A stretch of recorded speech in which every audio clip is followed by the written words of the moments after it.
This is easier. I can read from here. Is it good? Are the levels good?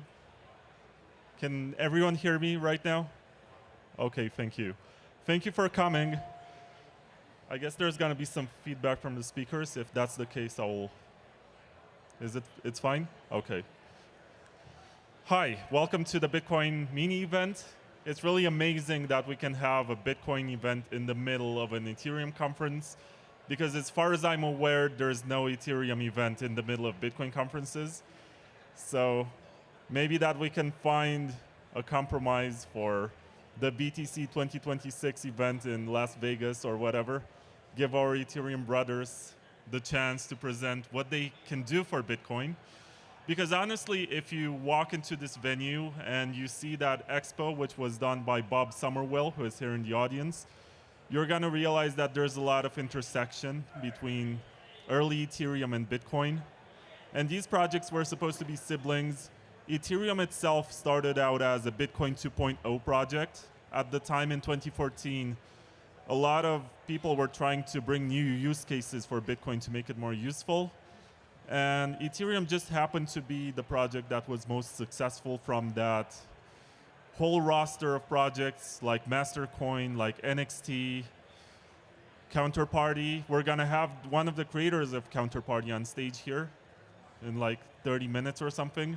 His name is Adam Krelenstein, and maybe he can tell us more about this.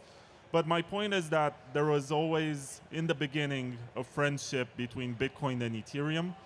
And it only became toxic in later years when there was a sense of competition, when Ethereum started talking about the flippening and an event where they're going to have, by virtue of onboarding a lot of users, they're going to have also higher market cap.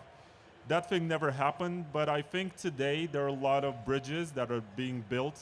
And I don't mean metaphorically bridges. I mean developers working on stuff that allows you to move your Bitcoin to Ethereum, to wrap it, to do DeFi stuff, or bridges that let you swap your Ethereum for Bitcoin in a trust minimized way. And I really like the BitVM stuff that's happening. And there are a bunch of projects right now like Citrea and Alpen Labs, which are trying to bring the EVM. Hi. Alpen Labs. We have Alpen right here and Citrea in the back. That's really cool.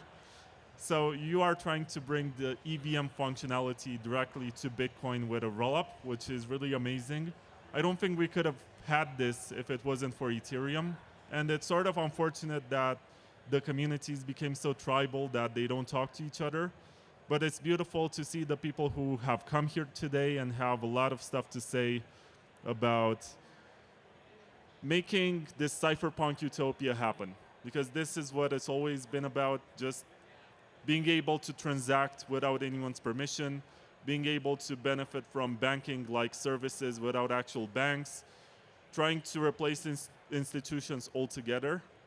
And if we can get rich off of it, that's just like a nice side effect. But that's not like the ultimate end goal of this technology. In the next section, I will talk about the presentations that we'll be having. There's going to be ZKPs on Bitcoin with Ying Tong Lai, who's here. She's one of the three co-founders of the Ideal project, which is building very interesting technology using garbled circuit and BitVM, the third version of it. And she's going to get on stage with David Seroy and Ilya Volok. And they're all here and mic'd up and ready to go. There's going to be another presentation that's called Making Bitcoin Quantum Resistant, and that's a big topic. Hunter Beast and Isabel Fox and Duke and Alex Pruden are going to get on stage to talk about this. It's sort of the hottest topic in Bitcoin right now, and I sort of have a controversial take on it because these signatures that give us quantum resistance are larger in size, which means that the transactions will be bigger, which means that the block space occupied by these transactions will be higher, which means that it will be more expensive to use Bitcoin. So it makes sense, at least in my mind, to retain the same degree of scalability that we have today and increase the block size. And I'm going to hide behind this before someone throws tomatoes or eggs at me. Yeah.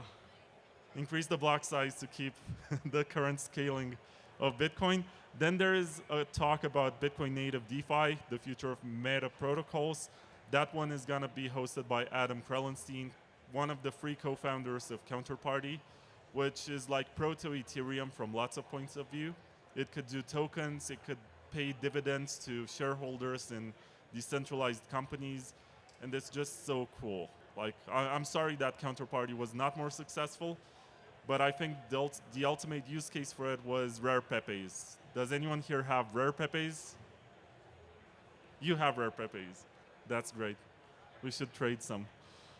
And last but not least, there are two more presentations. One is called Scaling Bitcoin, the Future of L2s with Alicia Painter and Liam Egan. And another one that's called BitVM3, Our Garbled Circuits, the Key to Scale. And Robin Linus is going to take the stage for this main event. Thank you for coming. I hope you're going to enjoy the talks.